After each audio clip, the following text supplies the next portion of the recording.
Tarang, tarang. Cebu to Manila.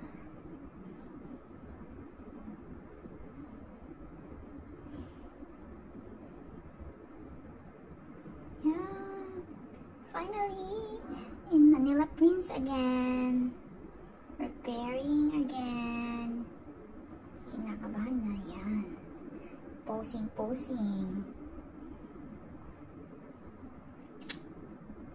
Copyright siya. Mag-copyright na ni.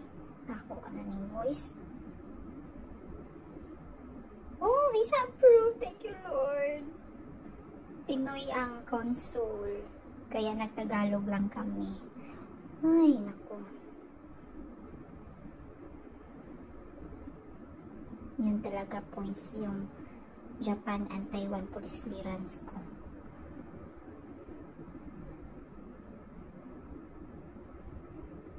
Thank you, Lord. CFO na naman.